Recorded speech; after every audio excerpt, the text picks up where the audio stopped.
guys, my name is Ellie and I teach sewing and crafts at the library. So last fall we started a community quilt project where we held a couple quilt block making workshops. We then saved all the blocks that patrons made and I just finished putting them together into a big beautiful quilt made by our patrons. Here's a little sneak peek. Hopefully in the near future this will be on display at the downtown library. Until then, I'm going to show you how to create a quilted pot holder. This is obviously a much quicker project than a full quilt, but it will still show you all the steps that you need to learn to create your own quilt. So for this project, you will need a sewing machine, cotton fabric, cotton batting, bias tape. I made some bias tape of my own. You can also buy it pre-made at craft stores. Coordinating thread, sewing pins, an iron, a fabric marker or chalk, a rotary cutter and cutting mat, or if you don't have those, a ruler and scissors will work just fine.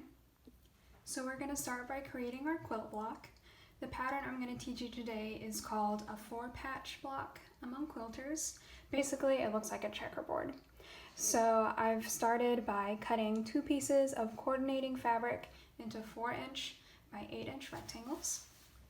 And then I'm going to put them together with the right side spacing, and then we want to sew them together along this long edge. So when you're quilting, it's really important to always use a 1/4-inch seam allowance. That way none of your seams are too bulky, but also if all your seams are the same, you know that all your blocks will fit together. So there are a couple different tricks you can use to help you maintain that 1/4-inch seam allowance. Most sewing machines will already have a 1/4-inch marked. You can just follow that small line or add a piece of masking tape on your machine to have a longer line to follow. You can also purchase a quilt piecing foot, which is made specifically for putting together quilt blocks. It's a 1/4-inch wide, so you just follow the edge of the foot. I have found that Brother machines come with a rolled hem foot. I don't know if you can see. This is one of the extra feet it comes standard with. And it has this little rolled metal piece at the front for creating a really thin rolled hem, but that's not what we're using this for because it's actually a 1/4-inch wide itself. So instead of buying a new foot, you can just use this one and follow the edge of it. So that's what I'm gonna do, and I'm just gonna pop this on here. Okay. So I'm going to go ahead and sew my 2 pieces of fabric together. And here you don't have to worry about back stitching because this edge will be covered by the bias tape that we're going to add later.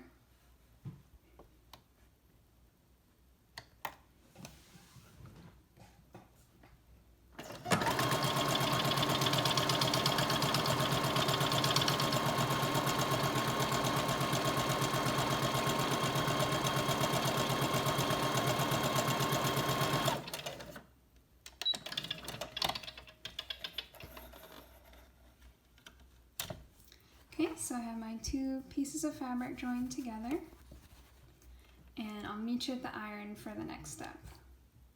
So now that we have our pieces of fabric sewn together, we need to iron this seam flat. So there's a couple different ways we can do this. You can either open the seam up like this and iron it flat. You can also iron the seam to one side, which is what I'm going to do. And so typically, if you have one fabric that's darker than the other, you'll want to iron the seam towards that darker fabric so you don't risk the fabric showing through. Okay, so the next step is to cut this square down the middle so that our cut goes through both fabrics.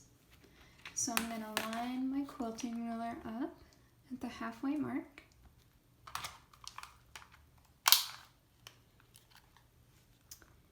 And cut it. Okay, so I'm going to flip our squares over, and then if we turn one, you can see that we've created a little checkerboard. So now I have my two rectangles together with right sides facing each other. And you can see, if we look along the long edge, those two seams kind of fit together nicely like that. That's going to ensure that we have a nice crisp join where those four squares are going to meet. So I'm going to add a sewing pin right there just to make sure that doesn't move. And now I'm going to sew these two together along the long edge with a 1/4 inch seam allowance.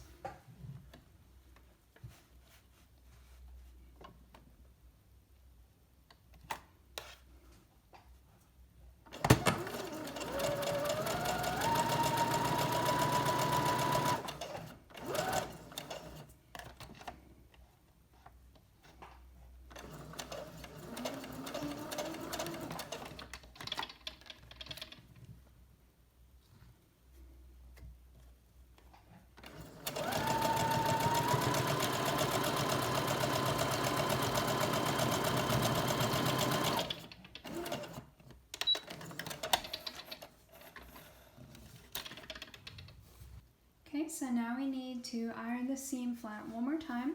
So this seam is already kind of falling to the right, so I'm just going to go with that and press it so it's nice and flat.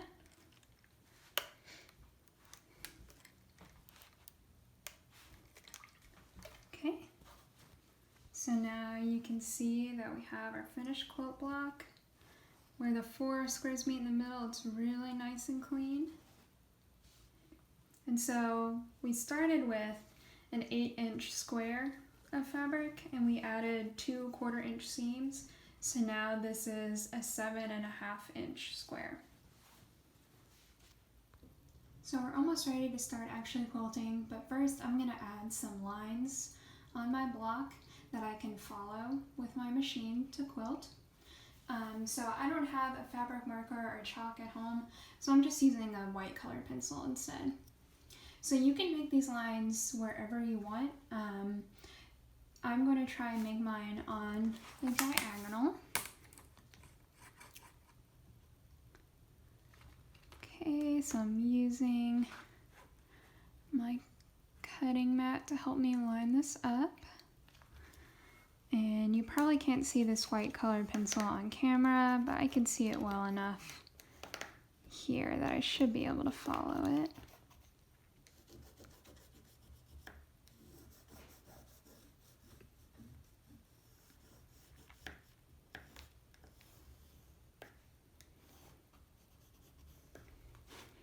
Okay, and then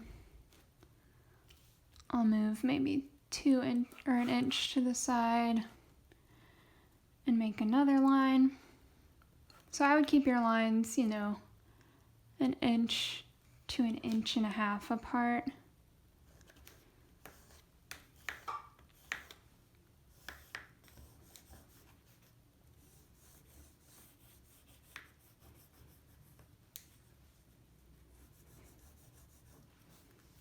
And I'm just going to continue that until I've added all the guidelines that I want for my quilting. So now that I have all my guidelines marked on my quilt block, we're going to put the layers of the quilt together. So we're going to start with the fabric that we're using for the backing. We want to make sure that this piece of fabric as well as the batting are slightly bigger than the quilt block. So our quilt block is 7.5 inch square. This is about a 10-inch square. So I've got my backing fabric. This is just a solid, so it doesn't have a front or back. But if your fabric did, you would want the front of the fabric facing down. Next, I'm going to line up my batting on top of that. Okay, and then I'm going to put my quilt block roughly centered in the middle. The reason why we cut the backing and the batting bigger than the actual quilt block is so that we have a little bit of wiggle room just in case this block were to shift as we were sewing, we won't mess the whole thing up. So now I'm going to add some sewing pins with the assistance of my cat. And we want to put the pins in between the lines that we made, so that when we're sewing these together, we won't accidentally hit the pins. You also want to make sure that as you're doing this, you keep the fabric really flat. You don't want any bubbles or wrinkles in your fabric. So just take it slow and pay attention.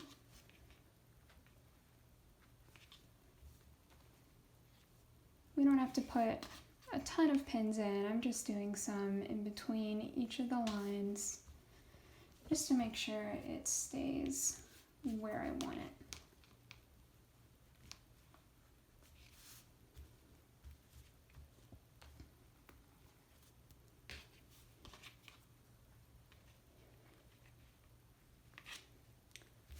Okay, so now it's time to start quilting. So before we start quilting, there's a couple adjustments we need to make on our sewing machine. So I've already changed out the foot for a walking foot. This comes standard with most sewing machines. The walking foot has an extra set of feed dogs on the bottom, and that's going to help guide the fabric through the machine since we are trying to get through so many layers and all this batting. I have also reduce the tension just a little bit. How much you reduce it really just depends on your own machine. And I've also increased the stitch length to 3.5 millimeters. You could try 3 or 4 or even 4.5. You might want to test out your tension and stitch length settings with some scrap fabric with batting in between, just to see what works well with your machine and what looks good. So the combination of our walking foot with the slightly lower tension and the slightly longer stitch length is going to help our machine get through all these layers of fabric. So I've got my fabric here, and we're going to start sewing in the middle line. So I'm going to line this up under the needle, and we're actually going to start sewing on the batting really close to the edge of the fabric. And again, there's no need to do any back stitching here because the bias tape will secure it for us.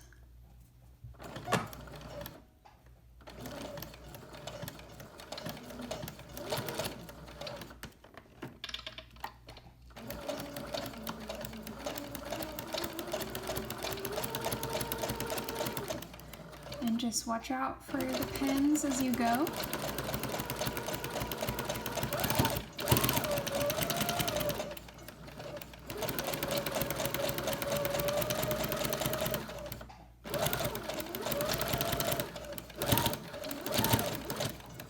Okay, so I finished by going slightly off of my block and onto the batting.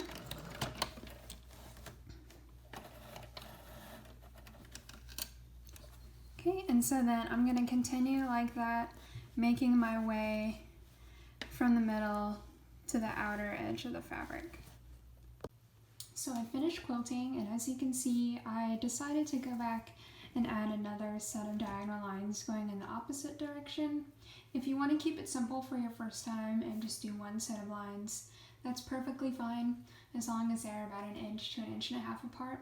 You're good. And then if I turn it over, you can see the quilting on the back as well. So the next step is to cut off this extra batting and fabric. So I'm going to take my quilting ruler again and line it up with the edge of my quilt block.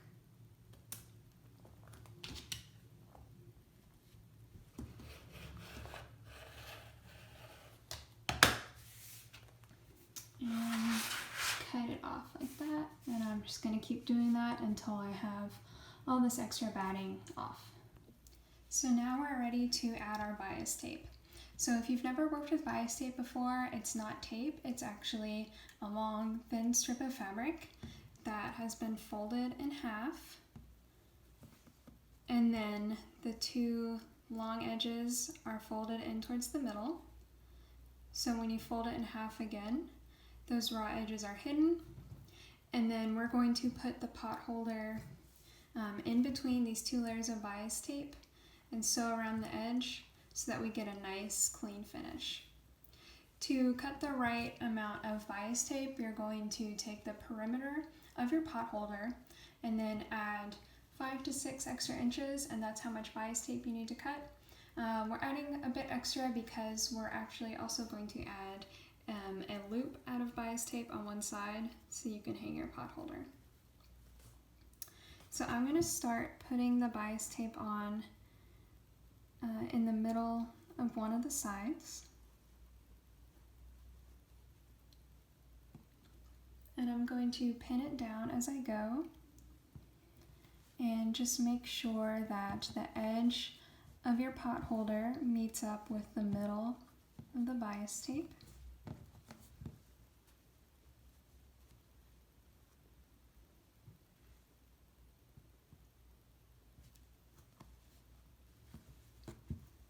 Then I'm going to put one more pin at the edge here. So we're going to sew starting from this side of the bias tape along here until you get to the edge of the pot holder. Then you're going to stop, do a couple back stitches, and then take your pot holder out of the machine, and I'll show you how to turn the corner. And we want to make sure that we sew as close to this inside edge of the bias tape as we can without going over onto the pot holder. So back at the machine, I have left the walking foot on, and I've also left the tension settings and stitch length setting the same. I have changed the thread to a dark blue to match my bias tape.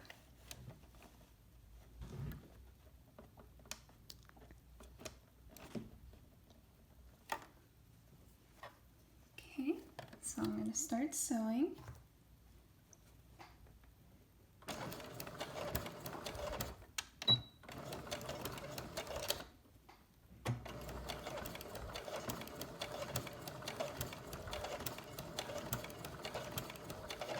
And I'm going kind of slow to make sure I stay close to the edge of the bias tape.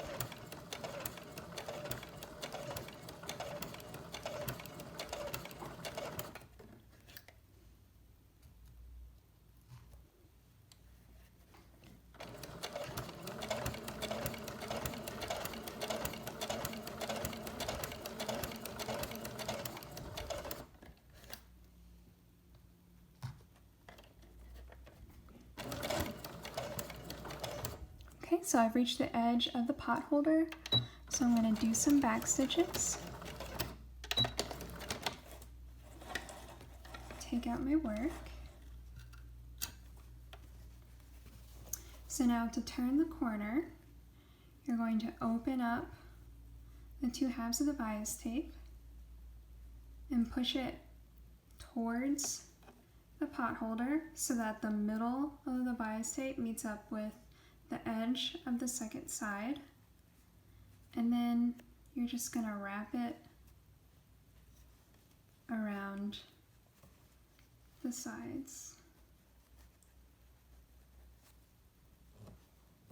Okay, so the corner looks like that, and I can go back in and trim those extra threads later.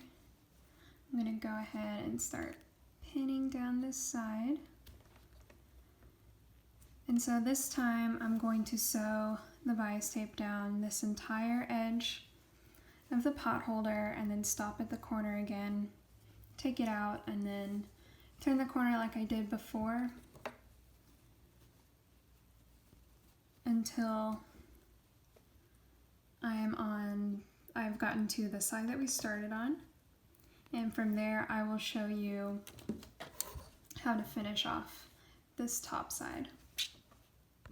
So I have now added bias tape to 3 whole sides of the pot holder, and I just turned the corner to the side where we started. So I've pinned it like normal. This green pin marks just after where the 2 layers of bias tape meet. And then after that, to form the loop, I've started angling the bias tape up, and then I continue to pin the bias tape just to itself for the rest of the length of the bias tape.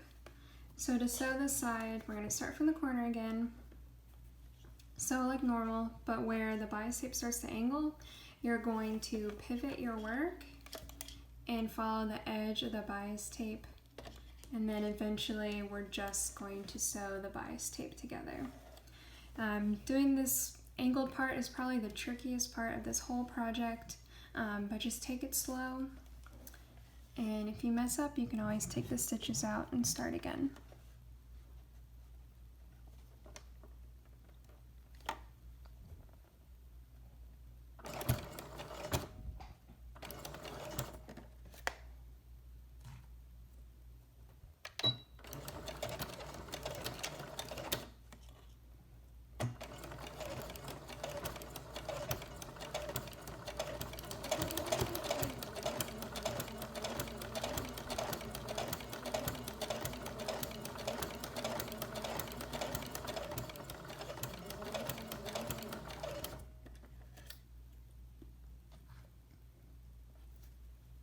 Okay, so as I get to this part where the bias tape is starting to come up at an angle, I'm just going to use one hand to hold it in place, and I'm going to slowly pivot the work.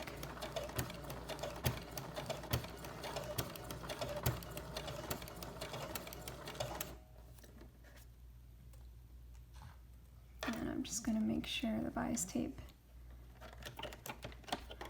is met up on the sides really well.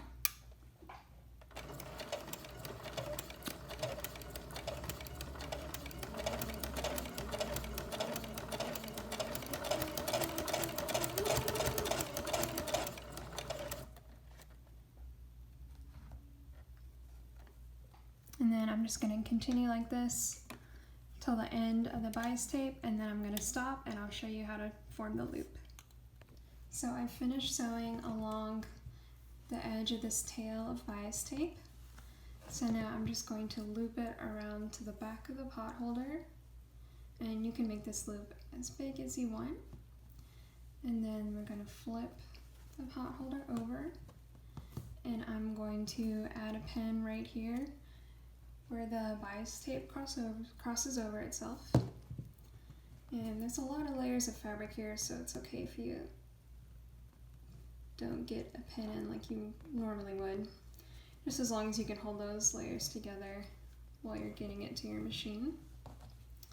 So now I'm going to add stitches that go over this line of stitches that's securing the bias tape down, so that my new row of stitches will hopefully blend into this row that I've already put down. So we're going back to the machine.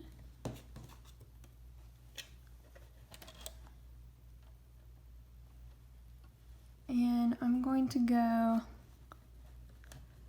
back and forth just over this little section a couple of times.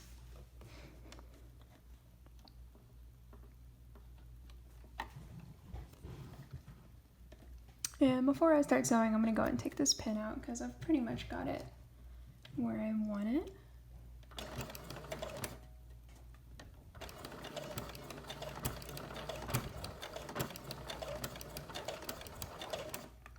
So I'm going to do a whole row of back stitches, going over that again. And just to be sure, one more row of stitches.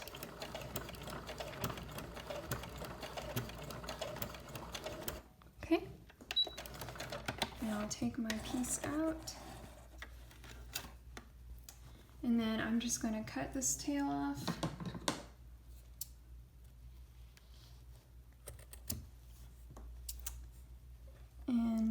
clean up these extra threads.